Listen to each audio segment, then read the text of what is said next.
Haleluya, haleluya. Selamat pagi saudara-saudara dikasihi Tuhan. Selasa 9 Juni 2020, Yakobus 5 ayat 17 sampai 18. Elia adalah manusia biasa sama seperti kita, dan ia telah bersungguh-sungguh berdoa supaya hujan jangan turun, dan hujan pun tidak turun di bumi selama 3 tahun dan 6 bulan. Lalu ia berdoa pula, dan langit menurunkan hujan, dan bumi pun mengeluarkan buahnya. Tema renungan saat teduh kita pada hari ini adalah tidak ada manusia dewa. Haleluya. Kita semua adalah manusia biasa, sama seperti Elia. Manusia biasa artinya kita punya keterbatasan fisik, mental, keterbatasan dan spiritual. Semua manusia, kita semua bisa menderita, bahkan meninggal. Jadi tidak ada seorang pun yang sakti, atau tidak ada satu orang pun manusia ini yang dewa dalam dunia ini. Kita semua juga punya perasaan, bisa senang, bisa sedih. Haleluya. Dan kita juga butuh disayang atau harus mengasihi orang lain. Puji Tuhan.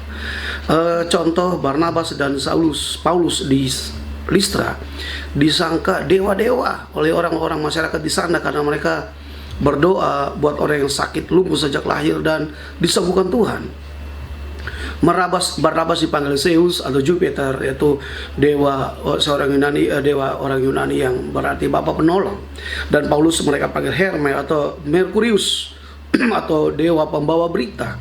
Tapi Paulus dan Barnabas mengoyakkan pakaiannya, tanda tidak terima, dan mereka bilang kami manusia biasa. Jadi tidak ada satu orang pun tokoh agama manapun dalam dunia ini yang adalah manusia dewa. Semua sama. Haleluya. Puji Tuhan. Tidak ada pendeta atau siapapun yang adalah dewa dalam dunia ini. Kita adalah manusia biasa yang sungguh-sungguh berdoa. Sungguh-sungguh artinya kita berdoa pada waktu dan tempat yang kita sudah sepakat, itu kita mau berdoa. Haleluya.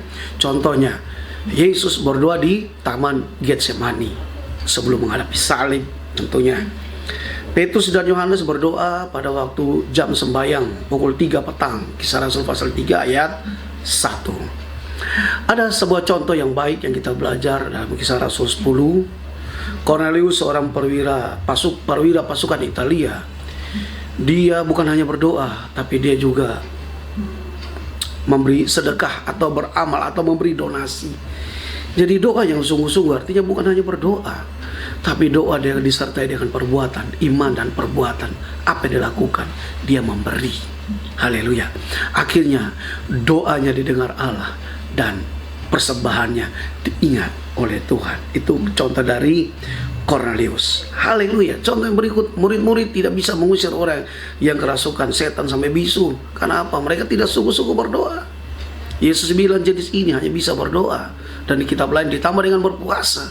Jadi orang-orang yang sungguh-sungguh berdoa tambah lagi dengan puasa. Jadi itu tanda orang-orang yang sungguh-sungguh berdoa. Haleluya, haleluya. Contoh yang lain lagi kita belajar, Yesus sebelum memilih 12 murid, dia berdoa sungguh-sungguh semalam-malaman sebelum dia pilih 12 murid. Walaupun satu orang nanti kacau, itu adalah pilihannya sendiri. Tapi hasil doa tidak pernah salah, kecuali orang yang salah memilih keputusan. Haleluya, haleluya. Nasihat apa buat kita? 1 Petrus 4 ayat 7, berdoalah dengan sungguh-sungguh karena kesudahan segala sesuatu sudah dekat. Haleluya, puji Tuhan. Dan di dalam Filipi 4 ayat 6, Kolose 4 ayat 2, doa dan ucapan syukur juga menghilangkan kekhawatiran. Apa yang kau khawatirkan? Berdoa, mengucap syukur, berdoa dengan sungguh-sungguh, kekhawatiran pasti lenyap. Puji Tuhan, Tuhan menolong saudara. Kesimpulannya apa pada pagi hari ini, Bapak Ibu saudara, siapapun yang dengar renungan ini, tidak ada satupun yang manusia dewa dalam dunia ini. Pendeta, tokoh agama, sekalipun tidak ada manusia dewa dalam dunia ini.